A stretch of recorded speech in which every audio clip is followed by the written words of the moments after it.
Saudara-saudari, marilah kita mendengarkan renungan dengan judul Hamba dan Tuan, yang berdasarkan pada Injil Yohanes bab 13 ayat 16. Aku berkata kepadamu, sesungguhnya seorang hamba tidaklah lebih tinggi daripada tuannya, ataupun seorang utusan daripada dia yang mengutusnya. Dalam nama Bapa dan Putra dan Roh Kudus. Amin. Saudara-saudari terkasih dalam nama Tuhan Yesus Kristus, tidaklah sulit untuk memahami sabda Tuhan Yesus hari ini. Betul bahwa seorang hamba tidaklah lebih tinggi dari tuannya. Juga betul bahwa seorang utusan tidaklah lebih tinggi daripada orang yang mengutusnya. Supaya kita paham saja, di negara kita presiden adalah orang nomor 1 dan dihormati. Beliau adalah Bapak Insinyur Joko Widodo. Bapak Jokowi itu mempunyai seorang wakil presiden, yaitu Kiai Haji Ma'ruf Amin. Pak Presiden juga dibantu oleh para menteri, Kapolri, Panglima TNI, Duta Besar, dan kuasa atasé di beberapa negara sahabat. Semua pejabat yang membantu Presiden Jokowi bertindak atas nama beliau sebagai pemberi mandat sesuai dengan bidang yang dipercayakan kepada mereka. Mereka ini tentu saja tidak lebih tinggi kedudukannya dari Presiden Republik Indonesia. Maka orang-orang kepercayaan presiden ini harus melaksanakan tugas yang dipercayakan kepada mereka masing-masing dengan baik dan penuh tanggung jawab sesuai dengan petunjuk Bapak Presiden. Tentu kita masih ingat slogan terkenal mantan Menteri Penerangan di era Bapak Soeharto, Bapak Haji Harmoko. Beliau selalu mengatakan, menurut petunjuk Bapak Presiden. Dengan kata lain, mau ditegaskan bahwa seorang pembantu presiden harus setia dan patuh pada petunjuk atau kebijakan presiden sendiri. Saudara-saudari terkasih, firman Tuhan Yesus yang diwartakan oleh gereja pada hari ini dialamatkan kepada 12 orang rasulnya. Setelah Yesus membasuh kaki mereka masing-masing pada saat malam perjamuan terakhir. Tuhan Yesus pada malam itu memberikan suatu teladan yang menunjukkan jiwa kerendahan hatinya. Ada pesan yang disampaikan oleh Tuhan Yesus waktu itu. Katanya, mengertikah kamu apa yang telah kuperbuat kepadamu? Kamu menyebut aku guru dan Tuhan. Jadi, jikalau aku membasuh kakimu, aku yang adalah Tuhan dan gurumu, maka kamu pun wajib saling membasuh kakimu. Sebab aku telah memberikan suatu teladan kepada kamu, supaya kamu juga berbuat sama seperti yang telah kuperbuat kepadamu. Yohanes bab 13 ayat 12b sampai 15. Melayani dan mengabdi dalam kerendahan hatilah yang harus dimiliki oleh para rasulnya. Mereka sudah melihat bagaimana guru dan Tuhan yang mereka ikuti selama ini menyatakan dirinya sebagai seorang hamba. membasuh kaki tuannya adalah pekerjaan seorang hamba. Tugas seorang hamba adalah melayani tuannya. Para rasul dipanggil untuk meneladan tindakan guru dan Tuhannya itu. Saudara-saudari terkasih, inilah yang dikatakan Tuhan Yesus.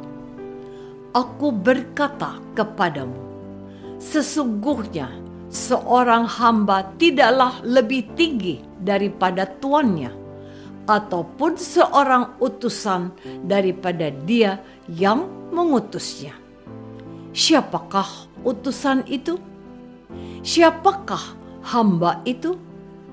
Mereka itu teristimewa dialamatkan kepada Bapa Suci, para uskup, para imam, para diakon, para katekis atau guru agama, juga biarawan dan biarawati. Saya cukup percaya bahwa kebanyakan dari kita sudah mengenal ucapan Bapa Suci yang terkenal ini. Seorang paus adalah hamba dari segala hamba Tuhan. Jadi, sekalipun Bapa Suci adalah primus inter pares, atau yang pertama dari semua saudara, tetapi beliau menyebut dirinya sebagai hamba dari semua hamba Tuhan. Dia adalah servus servorum Dei. Menarik untuk disimak apa yang dilakukan oleh Paus Fransiskus, paus kita saat ini.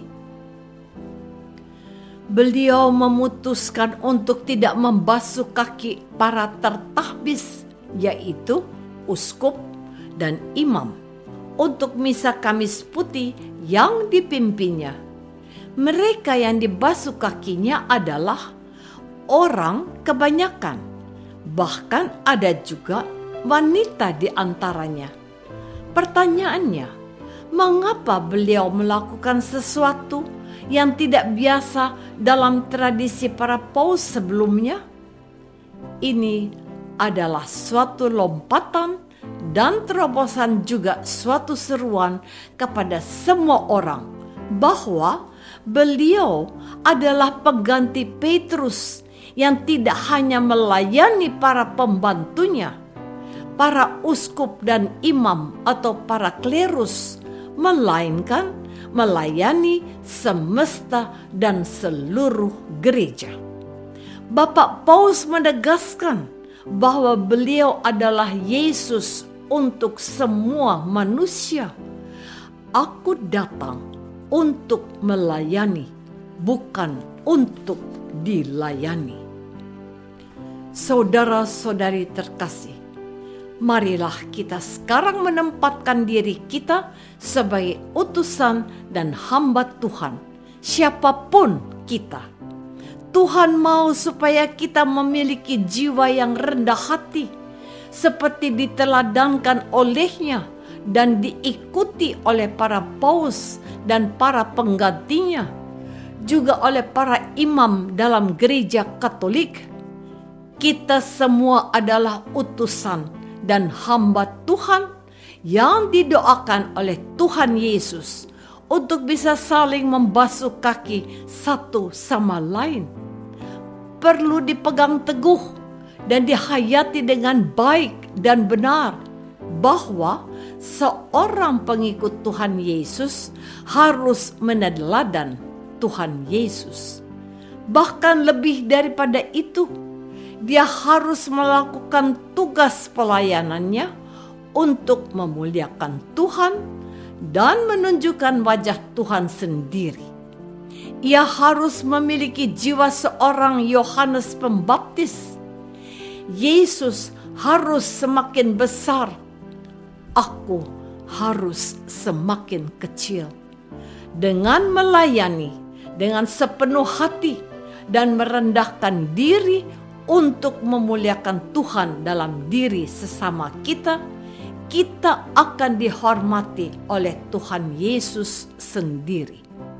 Bukankah Tuhan Yesus sendiri yang berkata kepada kita, "Baik sekali perbuatanmu, hambaku yang baik dan setia.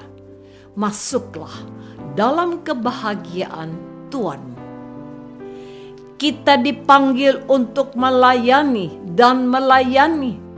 Kita dituntut untuk menjadi pribadi yang rendah hati dan siap mengabdi. Seorang hamba tidak lebih tinggi dari tuannya. Apakah aku cukup rendah hati dan siap melayani sebagai orang Kristen? Apakah aku bahagia bila menjadi bagian karya pelayanan gereja di tempatku saat ini? Marilah kita berdoa. Bapa yang Maha Baik, bantulah kami untuk memiliki jiwa yang rendah hati dan siap melayani seperti Yesus sendiri. Jauhkanlah kami dari sikap malu dan sok gengsi. Jadikan kami hamba-Mu yang setia demi Kristus, Tuhan dan pengantara kami. Amin. Semoga kita semua selalu dinaungi dan dibimbing oleh berkat Allah yang Maha Kuasa, Bapa dan Putra dan Roh Kudus. Amin.